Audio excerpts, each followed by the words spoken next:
You're in a room full of noise, news blaring, messages pinging, everyone shouting their opinions. One topic explodes into the room like wildfire. People pick sides. The atmosphere thickens. You feel the pull, the need to react, respond, defend. But what if the wisest thing you could do was nothing? Not silence out of fear, but silence out of strength. You watch, you wait, and then, when the time comes, you say one sentence, and it changes everything. This isn't detachment, this is control. And it's rooted in one of the most misunderstood philosophical ideas of all time. Let's talk about it. Today, we dive into a forgotten but transformative mindset, one that teaches you how to become mentally unshakable in a chaotic world, not by overpowering others, but by mastering yourself so completely that nothing can pull you off center. The ancient Stoics touched it, Eastern philosophers hinted at it, but one man, Arthur Schopenhauer, gave it a dark, raw edge that still echoes through modern psychology. Why do we react? Every time you get angry online, every time you're dragged into a pointless debate, every time you walk away, feeling like you lost something, you've just been used, not by the other person, but by your own mind. You see, Schopenhauer believed that most human suffering doesn't come from what happens to us, but from how we interpret it. He said, "A man can be himself only so long as he is alone. Not in the physical sense, but mentally. Your thoughts, your values, your will. In every reaction, you're giving them away, piece by piece. You become a puppet, strings pulled by emotion, ego, fear of looking weak." And Schopenhauer saw this clearly. Most people aren't reacting to reality. They're reacting to their own lack of control over it. Now here's the twist. He didn't tell you to fight this chaos by battling others. He told you to do something far harder. Conquer yourself. The inner fortress. Think of your mind as a fortress. Every time you react without thinking, you leave the gate open, letting the enemy walk right in.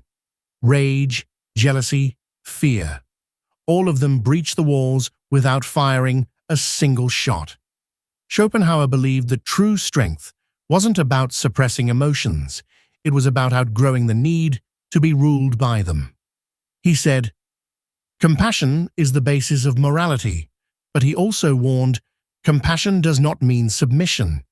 It does not mean dissolving your will to keep the peace. That's not moral. That's surrender. True morality, he argued, comes from understanding suffering, not running from it. If someone insults you, pause. If someone mocks you, pause. If someone betrays you, pause. That pause, that's not weakness. It's the first sign you're building the inner fortress, because the world will always try to shake you. But if you can remain unmoved, aware, but not reactive, you hold the only kind of power that actually lasts. Example, the stone in the river. Imagine this. There's a stone sitting at the bottom of a river. The water rushes past it violently, twisting, roaring, dragging everything else downstream. But the stone, it doesn't resist, it doesn't move, it simply remains. That's what Schopenhauer meant by inner stillness. Not denial, not avoidance, but presence, the ability to let life flow around you while you choose where to stand. And this isn't just metaphor, it's biology. Modern neuroscience confirms this. When you pause before reacting, you interrupt the amygdala, the brain's emotional alarm bell. And in that microsecond of awareness, you regain control. The power of not wanting. Here's where it gets radical. Schopenhauer believed that most human suffering comes from wanting, especially when that wanting is based on ego. Wanting approval, wanting dominance, wanting to win. But if you can reduce the need to want, you reduce the power others have over you. This is not about becoming passive. It's about becoming selectively engaged. You choose where your energy goes. You decide what's worth your focus, because every time you argue over a meaningless opinion, you're feeding the fire of your own weakness, and every time you don't, you get stronger. Modern warriors of the mind. Let's bring it forward. Think of people like Marcus Aurelius, who led an empire but wrote about inner stillness in his journal every night. Or Viktor Frankl, who found purpose even inside a concentration camp by choosing his response to suffering. Or Naval Ravikant, who said, "Desire is a contract you make with yourself to be unhappy until you get what you want." They all echo Schopenhauer's hidden truth.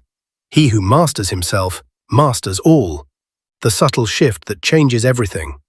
So how do you start? Not by changing your job, not by deleting social media, not by retreating into a cave. You start by watching yourself the next time you want to react, noticing the tightness in your chest, noticing the story your ego tells you, and then choosing not to engage.